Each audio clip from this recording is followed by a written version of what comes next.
Diga para Jesus: abraça meu coração, Jesus. Tu sabes o que ele necessita. E ajuda-me. Ensina-me a te adorar em espírito e verdade.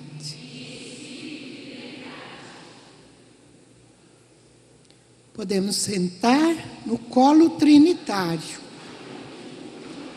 no ventre trinitário. Na primeira pregação desta manhã, o tema que me foi solicitado era Maria, Mãe da Misericórdia. Palavra que está no Evangelista São Lucas, capítulo 1, verso 50, que dizia: sua misericórdia se estende de geração em geração sobre os que o temem. Penso que este primeiro momento foi imensamente vivido por todos nós. Eu aprendo muito quando Deus fala pela minha boca. Estou vivendo esta experiência na minha vida. Parece que as coisas não saem daqui, mas saem lá do profundo. Porque Jesus disse: aquele que crer em mim, do seu interior emanarão rios de água viva. Por isso eu também muitas vezes me surpreendo, me encanto, ou às vezes me apavoro com a palavra que Deus faz sair. E nesta manhã, a sua misericórdia se estendeu sobre geração em geração. Porque o Senhor nos trouxe para dentro do ventre de Maria, a mãe da misericórdia. E dentro do ventre de Maria, sempre vamos encontrar o Verbo que se fez carne. Precisamos viver mais vezes esta experiência de entrarmos no ventre de Maria e encontrarmos-nos com o Verbo que se fez carne, com o Filho de Deus, com o Salvador. É impressionante como as nossas raízes geradas no ventre influenciam tanto a nossa vida. Num advento de uns anos atrás, eu disse para Nossa Senhora: Nossa Senhora, eu não vou caminhar contigo para Belém. Eu quero ir dentro da tua barriga. Eu quero ir dentro da tua barriga. Tive essa moção. E aquele advento, onde eu meditava, contemplava o estar dentro do ventre de Maria, grudadinha em Jesus, como irmã gêmea de Jesus, eu vi tantos frutos. Daí eu disse: bom, eu não vou esperar o advento do ano que vem para entrar de novo. E daí Maria me disse: mas 25 de março começa a gestação de Jesus em mim, que é o dia da anunciação. Por que tu não pega carona desde aquela hora? E vem comigo os 9 meses. Foi extraordinária esta experiência, que até hoje eu me delicio revivendo, fazendo memória. E eu gostei tanto, que eu disse para ela, mas eu vou ficar dentro o tempo todo. Ele disse, não, agora tu tens que aprender a se amamentar de mim. Chega de ficar na minha barriga. Agora tens que aprender a amamentar-se de mim, do meu coração. Eu não sei em que idade eu estou, mas não quero mais ficar sem Maria, porque ela forma os discípulos verdadeiros de Jesus. Papa João Paulo II, hoje santo, dizia: é impossível ter um autêntico discípulo de Jesus sem levar Maria para casa. Ela não é deusa, mas ela é mãe do Filho de Deus. Jesus me impôs, numa época da minha vida onde eu era muito rebelde, ainda sou, mas menos. Ele me disse, tu precisas de minha mãe. Eu disse, mas a palavra diz que somente tu salvas, por que eu preciso de tua mãe? Tu precisas de minha mãe. Por que nós não aceitamos Maria? Vamos ver algumas causas que não justificam, que não a acolhamos, mas estas causas produzem um efeito que talvez seja a rejeição. Primeiro, dificuldades com a nossa mãe, que era o meu caso. Muita dificuldade com minha mãe. Hoje vejo diferente, mas não vi assim. Então, Maria é mãe. Eu não me ajeito com minha mãe, então não quero saber desta mãe. Primeiro, a rejeição. Dificuldades com a mãe. Segundo lugar, porque nós aprendemos mal sobre Maria. Quando era dito, Maria era mulher do silêncio. Não reclamava de nada, não se queixava de nada. Com o evento desta emancipação da mulher. Não, eu não quero ser uma mulher que não fala, que não reclama. A rejeição de Maria por toda esta onda do movimento feminista. Terceiro lugar, porque rejeitamos Maria? Porque queremos acreditar que ela seja uma mulher igual às outras. Infelizmente, as religiões, não a católica, mas diz, não, Maria é uma mulher como as outras. Maria não é uma mulher como as outras. Ela é mãe do Filho de Deus. Então, precisamos olhar dentro de nós quais são os muros que nos distanciam de Maria. Também nos foi dito, Maria foi ser empregada de Isabel. Foi servir Isabel. Isso também trazia rejeição e uma má visão da mulher como igreja. Maria não foi ser empregada de Isabel. Maria foi servir Isabel levando Jesus Cristo. Por que eu sei disso?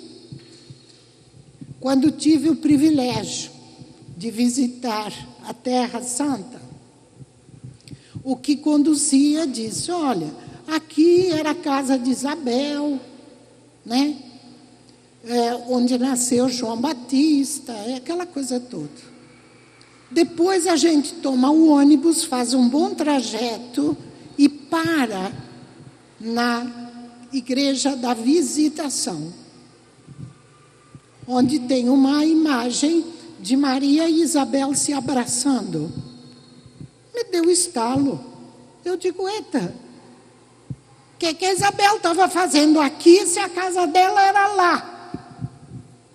Até esse sacerdote que conduzia começou a rir do jeito que eu fiz a pergunta. Ele disse: minha filha, aqui era a casa de campo de Isabel. Era a casa do descanso de Isabel.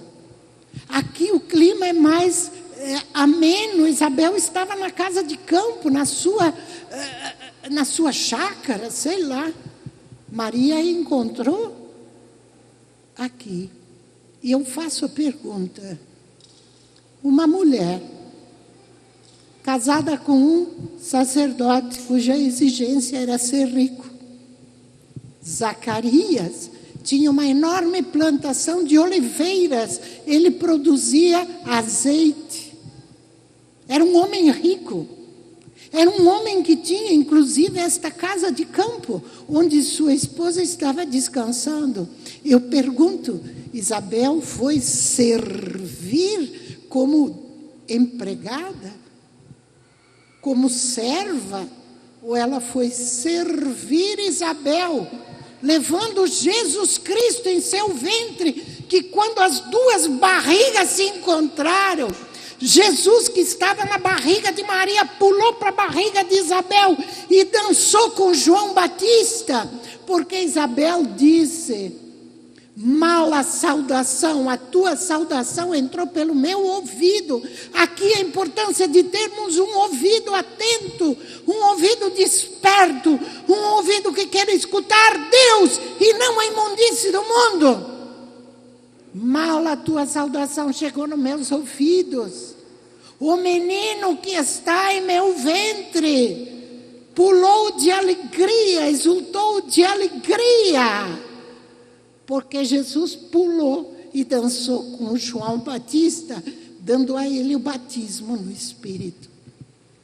Isabel era uma mulher muito depressiva, porque se sentia amaldiçoada por não ter filhos. Zacarias tinha fé, mas uma fé magoada com Deus. Eu sempre te pedi e tu não me destes. Maria foi servir a própria presença de Deus, e cada vez que nós chamamos Maria, cada vez que rezamos de verdade, Ave Maria, roga por nós, agora, e na hora da minha morte, nós estamos clamando que ela venha para nos servir com Jesus Cristo, como fez a vida toda. Nós temos o quadro do cenáculo aqui. O que Maria estava fazendo? O que Maria serviu? Qual foi o serviço de Maria para aqueles apóstolos? Maria tem um jeito de servir, que é trazer Jesus Cristo. Ela só sabe fazer isso. Por isso precisamos de Maria. A igreja diz, João Paulo II, totus tu, com que rapidez foi canonizado, totus tu, todo teu eu sou. Um verdadeiro discípulo, é verdadeiro discípulo, se leva Maria para a sua casa, porque é Maria quem traz, quem ensina, quem nos dá Jesus Cristo. Vocês acham que Jesus, o primeiro momento da sua ressurreição foi ver quem? A mãe dele, é claro. Mãe, estou chegando. Ah, filho. Que coisa linda. Por isso que ela não correu para o sepulcro, por isso que ela não correu para lugar nenhum. Se Jesus te ama, pensa um pouco. Qual é o tamanho do carinho, do cuidado que Ele tem para com sua mãe? Tudo que Maria pede para Deus, Ele concede, porque ela se fez dócil, extremamente dócil. que o teu querer seja o meu querer. Por isso, até hoje, ela conhece o querer de Deus. Ela sabe qual é o querer de Deus e jamais vai fazer um pedido que não seja conforme o querer de Deus. Por isso, ela é a onipotência intercessora. Tudo que ela pede, concede. No mês de março deste ano, eu tenho um problema na perna e não podia ferir a perna porque provoca aquela úlcera. E eu bati num banco, tirei um pedacinho de pele, pequeno, da perna. Aí eu disse para Nossa Senhora, faz um transplante de pele aqui, que saiu um pedacinho da minha, me dá um pedacinho da tua. Pedi uma vez, pedi duas, pedi 10. Eu disse, mas escuta aqui, Nossa Senhora, quando meus filhos me fazem um pedido, eu atendo logo. Como que faz tempo que eu estou te pedindo um pedacinho da tua pele, um transplante da tua pele aqui no buraco, e tu não está fazendo? Ela me disse, porque o plano dele é outro. O plano de Deus para esta machucadura, esta ferida, era outro. Ah, bom, eu disse, então tá bom, o plano de Deus é outro. Então, sempre ela vai nos atender se o pedido for conforme o desejo de Deus. Então eu passei a dizer, Jesus, qual que é o teu plano afinal? Vai deixar minha perna apodrecer, Jesus? Tu já tem tão poucos discípulos, se eu caio fora vai ser menos um. Deus me queria no médico, para o médico ficar surpreso com a cura que aconteceu. E o médico me disse, cada vez que eu ia fazer o curativo, mostrar, ele dizia, o teu santo é forte. Eu digo, é o maior que tem. Deus queria dar uma experiência espiritual para o médico. Por isso ela me disse, ele tem outro plano. Ele tem outro plano. Quero falar sobre as demoras de Deus. Esta é um modelo, mas tem outros modelos. Zacarias e Isabel pediram tanto um filho e não acontecia. Lá na velhice, o anjo aparece a Zacarias e diz, vocês vão ter um filho. E Zacarias deve ter dito, agora eu não quero mais. Pedi a vida toda, agora eu estou velha, vai dar confusão na redondeza, eu não quero saber. E Deus o fez ficar mudo, para que pudesse entrar em si e ser curado de sua mágoa com Deus. Estes dias eu compreendi a demora de Deus.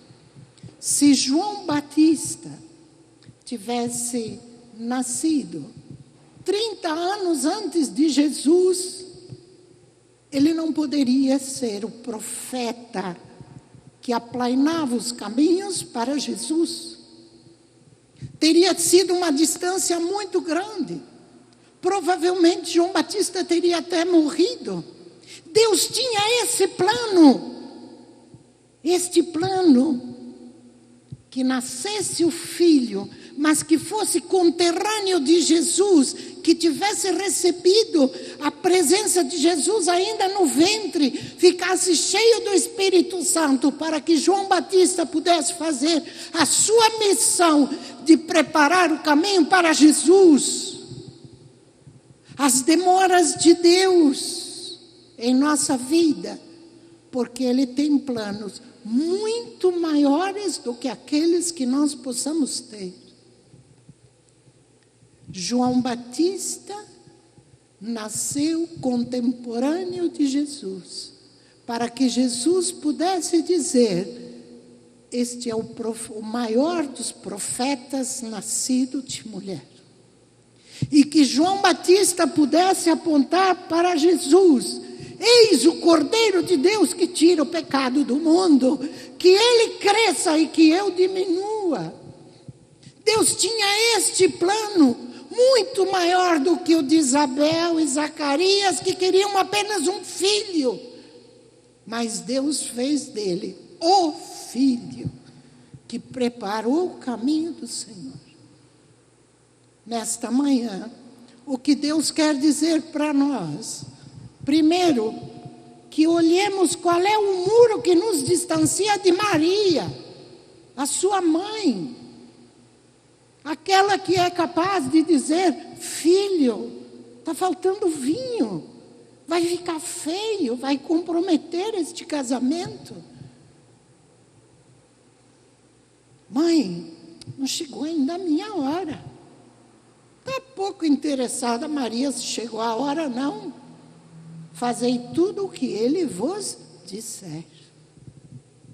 Engatou Jesus, obrigou Jesus.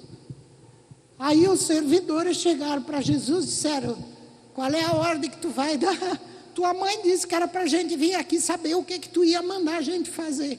Ah, mãe, enchei as talhas de água. Qual é realmente o pedido de Maria para seu filho no dia de hoje? Onde ele não vai mais dizer: não chegou a minha hora, mãe, mas ele vai dizer: chegou a minha hora, mãe, e eu posso te atender, e eu posso liberar a graça do Espírito, porque chegou a minha hora. Lá ele disse, e mesmo assim fez o que Maria pediu. Agora, com mais razão, ela pode pedir, porque Jesus diz: chegou a minha hora. E agora vai chegar aquele que nos dá o mais especial. Se vós que sois maus, sabeis dar coisas boas aos vossos filhos. Qual é o filho que pediu um pão, o pai vai dar uma pedra? Qual é o filho que pede um peixe, o pai vai dar uma serpente? Se vós que sois maus, o problema é que não acreditamos nisso, mas vós que sois maus, sabeis vos esforçar para dar o melhor para os vossos filhos. Quanto mais o Pai que é bom, não saberá dar àqueles que lhe pedirem o seu Espírito, o Espírito de Jesus. Na hora da morte, o que Jesus diz? Pai, nas tuas mãos entrego o meu Espírito, para que o Pai cumprisse a sua promessa de derramar o Espírito sobre nós. O mesmo Espírito que estava em Jesus, que não é um espírito de timidez, que não é um espírito de acanhamento, mas é um espírito de ousadia, é um espírito que é capaz de dizer: Pai, Deus é meu Pai, e eu tenho a dignidade de ser seu filho, sua filha. Quero dar parabéns ao estado de Santa Catarina, porque agora no intervalo, alguém vinha dizer para mim: nós conseguimos tirar de todo o estado de Santa Catarina esta perversa e demoníaca ideologia de gênero, onde se motiva, se pressiona, se coage para que o homem seja desintegrado em sua identidade primeira, de homem ou de mulher. Parabéns, Santa Catarina. Até dizia: tu não quer vir para o Rio Grande do Sul, ver se pode sair essa coisa de lá? Meu estado precisa de conversão. Sempre pensei que o grande centro de macumbaria era a Bahia.